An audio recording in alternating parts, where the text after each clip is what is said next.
Eloise's arc in this season of Bridgerton, talking about season 4, at least the first half of it, because like the second half hasn't come out at the time of recording this. But yeah, I really liked her arc in this season of Bridgerton. I liked that Hyacinth actually called her out on her meanness and her just how depressing she was being. Hyacinth was absolutely right. She was trying to find points of connection with her big sister, like by talking about the ballet book, for example.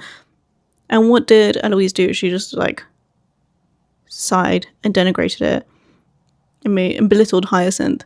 But then she was happy to talk about books with Sophie, even though Sophie also commented on that same ballet book. But yeah, Eloise absolutely needed just because my dreams aren't like yours doesn't mean that unimportant moment, like that scene from Little Women. And it's like, you can desire agency.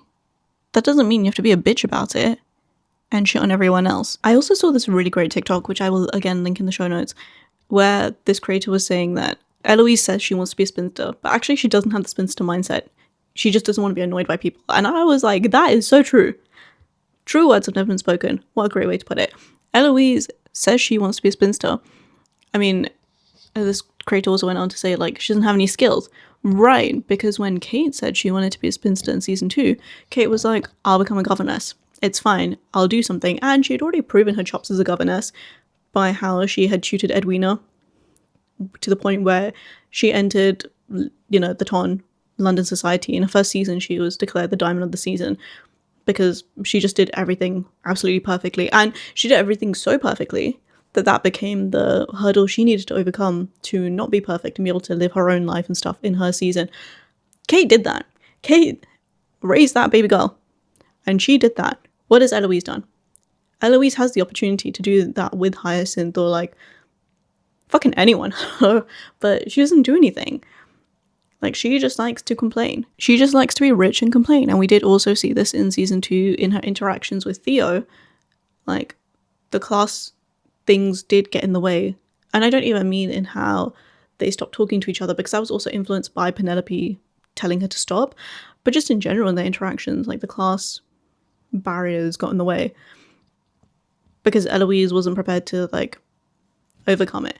I mean, in the same way that, like, for example, Benedict will. I know the season has not come out, but come on, we all know it's going to be happy ending, right? And this is actually the first season where I've read the book before the season has come out, but I'm not giving any spoilers, you didn't already know. But yes, Eloise isn't prepared to do stuff like that. And she just says she wants to be a spinster because she doesn't want to deal with people, and then what? She's just going to end up, like, being at Anthony's mercy. Like, ultimately, she's always going to be at a man's mercy, right? I'm not saying that marriage is better than, like, being with her very considerate older brother. But, yeah, the creator just makes an excellent point. I will leave the TikTok and the show notes. But yes, Eloise just complains and wants to be a spinster just because she doesn't want to deal with society. She doesn't want to deal with marriage and stuff. And not because she actually wants to be a spinster and has a spinster mindset, as this person put it. I do think there is an element of, like, in these discussions about Eloise and her feminism and her wanting to be a spinster, there was that one conversation she had with Daphne where she was talking about how terrifying it was when Violet gave birth to Hyacinth, and then we see that in season 2 when she was breech, and it was a really scary situation. And I do think that, like, Eloise's fears aren't unfounded, and her fears about, like, losing herself, like, ultimately she makes a lot of points. Like, in season 1 she also talks about wanting to attend university, and she can't do that because she's a lady. As someone who is more academically inclined, I do sympathize. I can't imagine not being able to attend university and push this and being able to channel my brain in the way I want to channel it, rather than being forced to channel it into specific avenues. But at the same time, and I feel like these things get missed because they were such throwaway small comments. They get missed in the broader, like, we've got 3.5 seasons to go by right now. Like, a couple of moments from season 1 in the context of 3.5 seasons worth. It's understandable how these things get missed, and also, like, how much are we going to go by what Eloise said in season 1 when she is now matured and she's had her own, storylines and what's the word? Like character development. That's the thing. So how much are we actually going to go by these like one-off things she said? Again, I don't think they're unfounded, but I do think that she's also kind of a bitch. She does kind of give, not like other girls. Especially in season 1, actually, when she's talking to Daphne. And it made me think of this Reddit post I'd seen a while ago about choice feminism in Bridgerton, or other feminism. Is Daphne more the feminist, or is Eloise more the feminist? And the overwhelming argument in the post was that ultimately Daphne is a choice feminist. Going by the posts, choice feminism is like women should have the choice to do what they want, basically. So if Daphne's choice is that she wants to be married and have a family and all that, then she should be able to do that. If Eloise's choice is that she doesn't want to do that, then she should be able to do that. Whereas the post was arguing that Eloise was more radical feminist, the feminism that was needed in the time, because as much as Daphne was like, this is my choice to have a family, to have kids, this is what I want, it was still very much a thing. Like, she was following a path that was understood by the ton, by society. Her doing that is not unconventional. It's kind of, and then you see that with Eloise when she tries to do something, everyone keeps trying to steer her back to this path, like, no, you stay here. So as much as Daphne was like, yes, this is my choice, it's also, I don't want to take away from her and say it's not her choice, but like, it was still the path that everyone was going to push her to regardless. Whereas Eloise's thing is a lot more like I said, radical, and being like, no, I want to open up the other paths. I want to be able to travel like Colin. I want to be able to go to university if I want to. Like, I want to be able to have more choices than marrying well or becoming a spinster. Because those aren't really choices. Especially with how much, like, how disrespected, like not respected rather, spinsters are. Like, it doesn't really feel like a choice. At least not one that anyone is encouraged to make. Ultimately, I think it's very easy to end up going back and forth a lot. I guess I will say that while I understand the argument that like Daphne is a choice feminist in that respect, and Eloise is the feminist needed for her era, Eloise is also like, what is feminism without class consciousness? Because ultimately that's what it all comes back to, right? And Eloise doesn't have that yet. I hope she develops it. But right now she doesn't have it, and it makes her critiques and arguments lacking, because she can sit around reading Wollstonecraft and doing all this stuff, making fun of Hyacinth, because she's rich and because her family's rich and they're privileged, they're aristocracy. Whereas Daphne has been shown to try with people who are not from her social class. She does try. She tries to be a good duchess, but that's besides the point. But she does try with like Marina, for example. She sympathizes and she just tried to do something, whereas like Eloise is all talk. She doesn't really try it. And I'm trying to think of any examples where she's like actively tried to help someone. I don't think. I mean, she tried to help Cressida in the last season, but then as soon as she made up with Penelope and Cressida claimed to be whistled down, that all went to shit. So it's not like Eloise was a great friend to her either. But at least like Daphne did something for Marina. I don't know, I'd be interested to hear other people's opinions on this in the comments. You should be able to leave comments on whatever platform you're listening to this on. Hello, Editing Sarika here. I just wanted to add a couple of points to this section. First of all, I talked about Kate. I thought I'd just quickly touch on Penelope and Sophie as well, because Penelope also expected to be a spinster, and Sophie also expects to be a spinster. Sophie I can't really talk about too much because like the season isn't over yet at the time of recording this. But I think like suffice to say, she pretty much just thought she'd be a spinster because she'd be a maid and she'd be working and stuff, right? Whereas Penelope like expects to be a spinster. But Penelope also actually has money. Which we find out in this season, like, she's actually made money as Lady Whistledown. She's actually done something. So again, she's got skills. She's used them. She can actually, like, afford to be a spinster. So, yes, Eloise doesn't have the spinster mindset. Kate had the spinster mindset. Penelope had the spinster mindset. I would argue that Sophie has a spinster mindset as well. But I don't know what Eloise is doing. Secondly, after I recorded that segment, I was thinking about it. And I realized that this thing about having a choice and like having a family and stuff, I mean, it's a good analog for it is thinking about beauty in the modern day and age, like in this world, specifically when it comes to makeup, because like to wear makeup or not is a choice. No one's forcing you to wear makeup. I mean, I'm not talking about specific jobs where it's like they do mandate that you wear makeup or whatever it is in the dress code. On the whole, no one is forcing you to wear makeup to work. And yet, there are definitely certain benefits that you get from wearing makeup. And makeup effectively acts like this paywall where you have to, like literally a paywall where you have to pay the money, but then also you have to invest the time and develop the skills to be able to do it properly, to be able to access these benefits, like higher pay, being seen as more trustworthy, being seen as more competent, like all these sorts of things that are well documented. There are stats to show these things. So it's not as simple as saying like, oh, but you have the choice to wear makeup or not wear makeup. Like, I don't think it really is a choice in nearly the same way.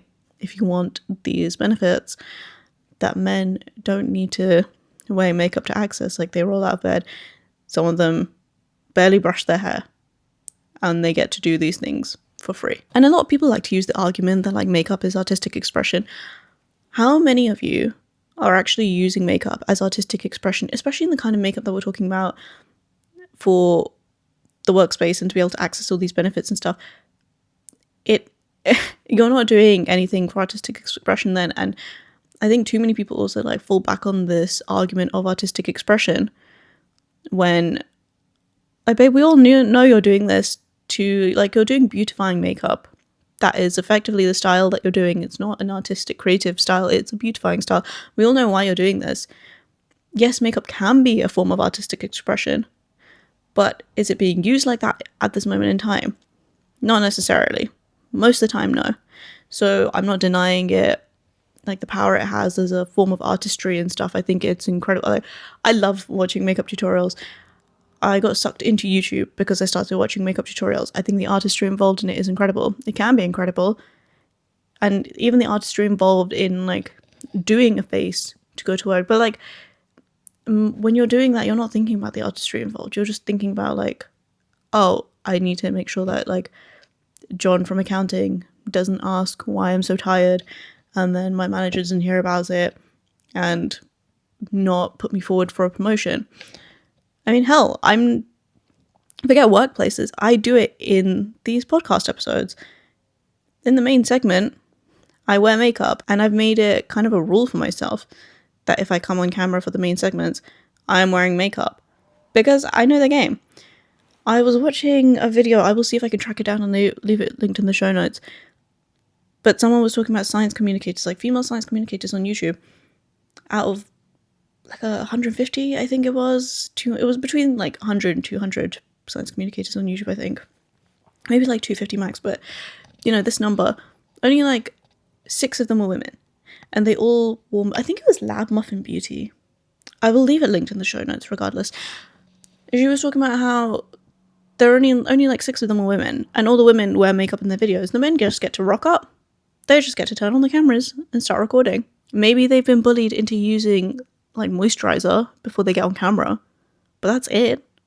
Putting on moisturizer isn't nearly the same amount of investment as putting on a face of makeup. Anyway, all this to say is that, like, yes, I think makeup and beauty are the closest analogues we have to this particular kind of choice feminism that we're talking about in the context of Daphne. But also, when it comes to Daphne, I'm just looking at my notes here, like, she does explicitly mention how her marrying well and her choosing to prioritize this not only benefits her, it benefits her whole family. And it gives her freedom to be able to marry well, but it also gives her family freedom, and it gives them more options and stuff, as she talks about when she like talks to Eloise and Anthony. Like, they are all reliant on her doing this. So as much as she wants to do it, she's also aware that she doesn't really have a choice in the same way. And I think it's a bit unfair to Daphne as well, because she's also never tried to push what she wants onto other people. I think the most she said to Eloise was like, you know, keep an open mind. You might like some of these things, but she's also quite understanding when it comes to Eloise. She takes issue when Eloise starts shitting on her because Eloise doesn't believe in like what Daphne wants and therefore doesn't support her, the same way that Hyacinth took issue with it. But otherwise, like in the last episode, she's very happy for Eloise to go read in the library, and she's like, that's fine, like you be you. But yes, in terms of creating freedom for herself, it's also about the autonomy she can bring herself by marrying well. Case in point, Lady Danbury's party, where all the married women assemble and they are able to, you know, make friends and socialize and do these things and build these relationships. And these relationships are ultimately what lead to Daphne being able to track down, what's his name? Not George, it's Sir Philip Crane, Marina's husband. And she helps Marina in that way. Basically, Daphne acknowledges that there is a system and she is trying to do her best within the system, whereas Eloise wants to dismantle the system, but she's doing it wholeheartedly. So if you're looking at it from that perspective, neither of them are perfect. Not that they're going to be perfect, like humans aren't perfect. Well-written characters shouldn't be perfect.